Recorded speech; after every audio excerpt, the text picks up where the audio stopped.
Vladimir. Esperamos a Godot. Estragor. Es cierto. Entonces, ¿qué hacemos? Vladimir. No hay nada que hacer. Esperando a Godot. Por Samuel Beckett.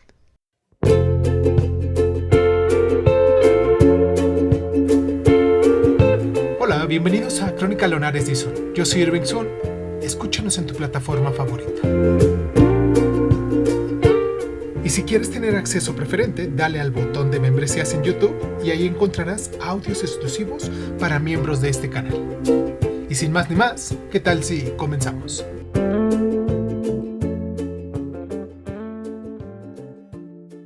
Cierra los ojos, cierra los ojos, cierra los ojos. Es incuestionable que el destino literario de Samuel Beckett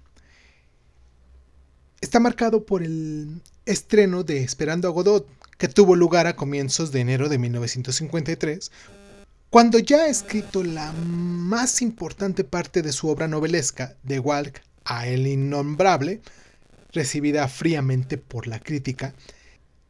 Es la obra de teatro cuya lectura habría entusiasmado a Sarah y a Roger Blin, quien dirigiría el montaje en París, la que sitúa a Beckett en la primera línea de la literatura europea del siglo XX, y se trata de un acontecimiento tan injusto como insatisfactorio, ya que Beckett pretendía ser ante todo un novelista, y de hecho su destino literario está indisolublemente unido a la fortuna de la novela como género, y bueno, tras otras obras teatrales posteriores, como El fin de la partida, Acto sin palabras, o la última cinta de Trap, contribuyan a que Beckett se considere miembro de esa trayectoria ambigua y compleja que es el teatro del absurdo junto a Ionesco o Adamo.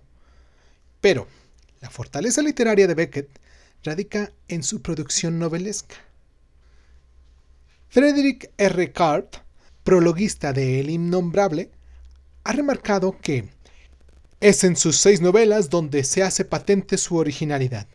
Y es que, en efecto, es en las páginas de su monumental trilogía y más tarde en Cómo es, donde se revela la sorprendente peculiaridad beckeriana. Ese esfuerzo paradójicamente baldío que juega hasta el extremo con lo que es la novela en tanto que género. Muy certeramente, Klaus Wittgenhausen ha apuntado que Beckett procura ante todo, lógicamente, hacer de cada una de sus obras, que sean poesía, ensayos, relatos, novelas o piezas de teatro, una unidad cerrada y total. La novela es su vocación. Y bueno, después de estudiar en el prestigioso Trinity College de Dublín y establecido en París en 1928, donde impartirá clases de inglés en la École Normale Supérieure de la Rue de Ulm, entra en contacto con Joyce y con los círculos surrealistas, con los que iniciará sus colaboraciones en distintos medios. Retornará en el año de 1930 a Dublín para incorporarse a su nuevo colegio como profesor de francés, puesto al que renunciará 2 años más tarde. Y aquí conviene insistir en que, aparte de coyunturales ensayos sobre otros escritores, entre los que destaca su prose, Beckett está centrado en la producción de una embrionaria obra de ficción cuyo primer fruto consolidado será Murphy, y oculto en el Roselón y huyendo de la Gestapo que había descubierto su colaboración con la resistencia, escribirá otra novela llamada Walt. En ese momento en el que comienza a escribir en francés, entre lo que fue 1947 y 1949, creará la trilogía llamada Mollow, Marlon muere y El Innombrable. Trilogía, como ya lo dijimos, monumental, sorprendente, pero es tan escasamente leída como reducidamente considerada por la crítica, tan solo por la perspicacia de Balaité, motivada por la eligiosidad crítica de Molloy en las páginas de Critique.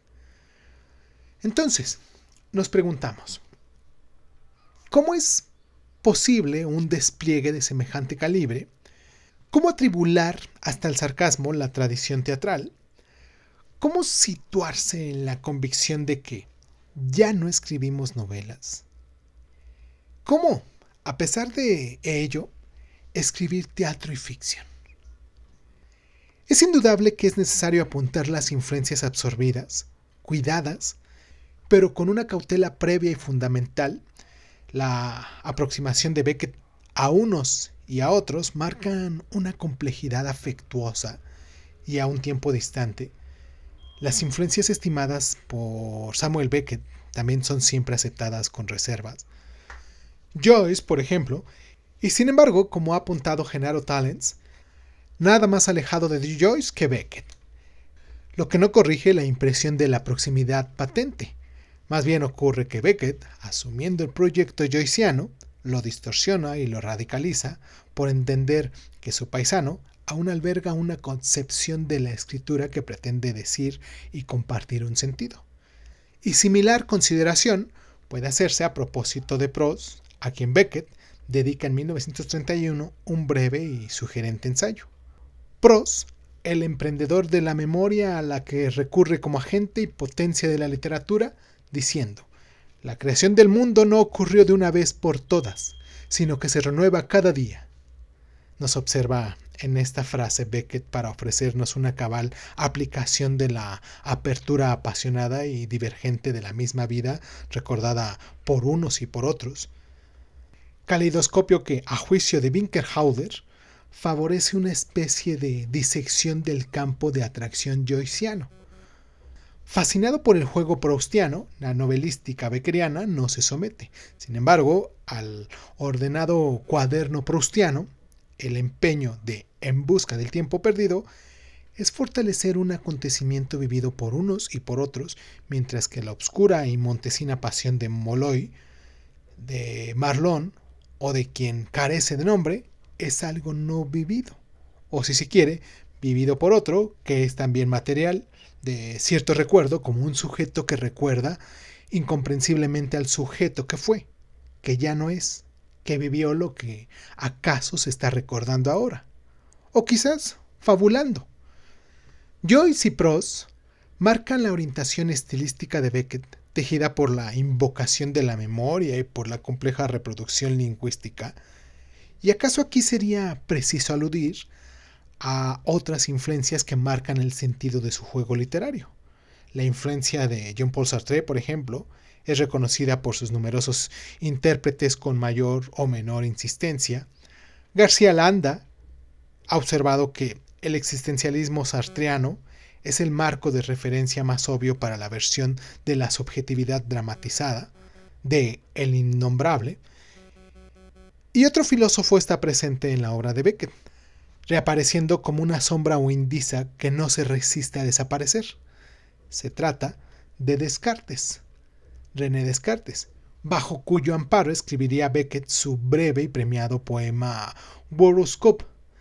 El filósofo le seduce en virtud de esa dualidad radical cuerpo y alma que se va a convertir en fundamental en sus procesos novelescos y especialmente en su gran trilogía, sin que esto signifique que Beckett sea cartesiano, como tampoco puede afirmarse que sea sartreano, sino que opera a partir de un ánimo o sugerencia de este o de aquel. Inútil en este momento sería aventurar los motivos que convierten la escritura beckeriana en una ilustración del sinsentido de la existencia humana. La apariencia no parece ser otra, en efecto. Vladimir y Estragón esperan inútilmente.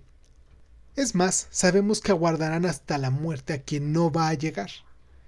Krapp, un viejo deteriorado, se escucha en Clap Last Tape.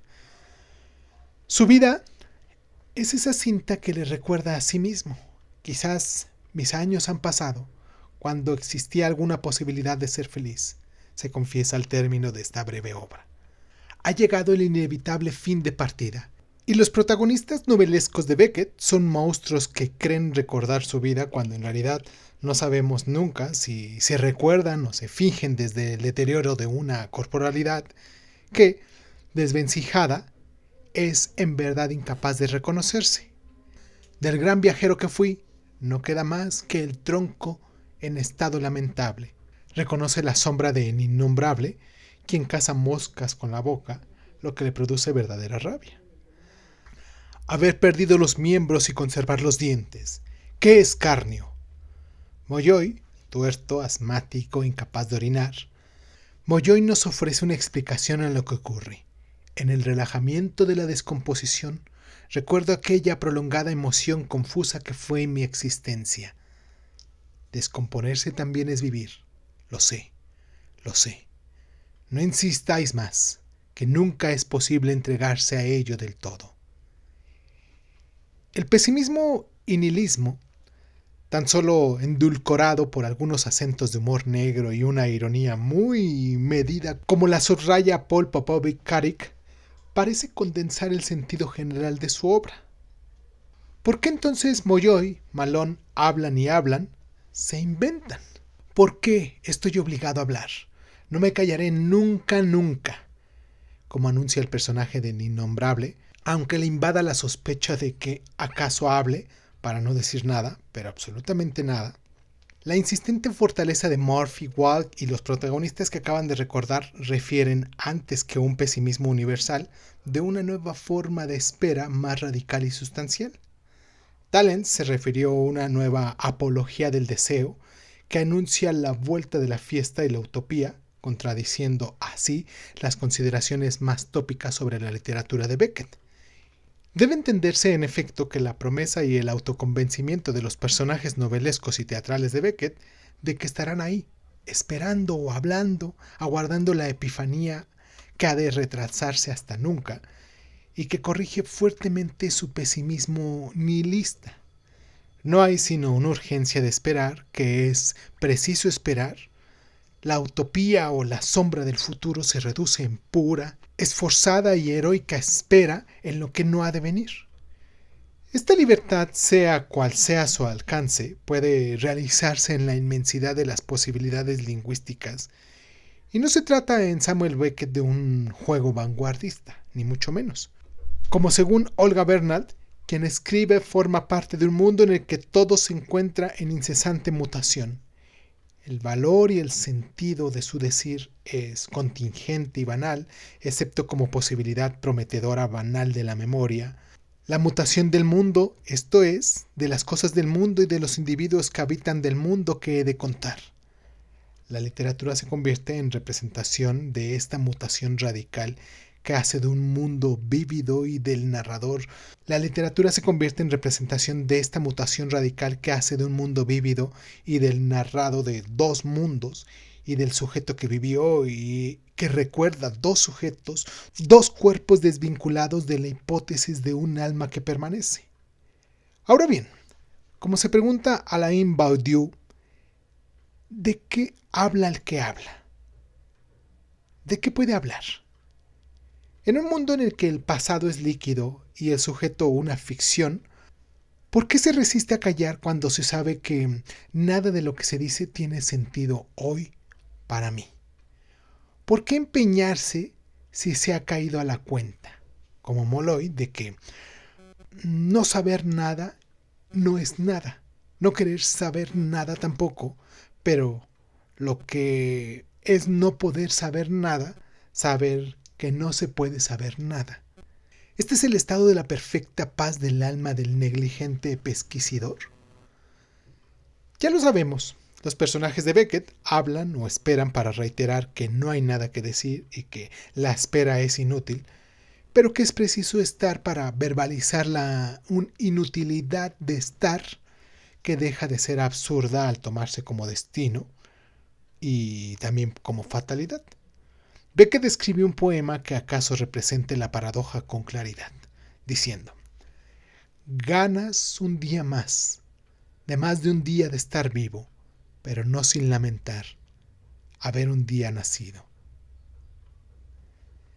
Puede escribirse tan solo y fundamentalmente para subrayar lo absurdo de lo que se escribe, puesto que todo es fuga y sombra, ficción que se toma como lo vivido. Olga Bernal percibió con lucidez el extraño destino de una literatura que tomó como horizonte decir la inutilidad del habla, la irrisión que ha de provocar todo decir, al final de la consideración de la obra novelística de Beckett. Descubriremos que nada hay en el interior de las palabras, que toda representación carece de consistencia, que en suma, todo resta condenarse al drama de la imposibilidad del decir.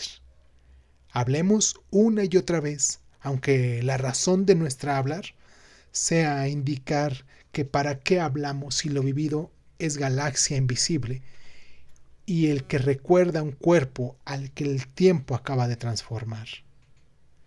Ahora bien, ya para terminar nuestro programa, nos resulta difícil una nueva vuelta de tuerca, insistir con originalidad en la advertencia de que solo se puede escribir sobre la inutilidad de escribir, sobre la falacia de la representación de un universo sin valores constantes, sin situaciones mantenidas, sin cuerpos ordenados y duraderos, y nos preguntamos, ¿qué resta?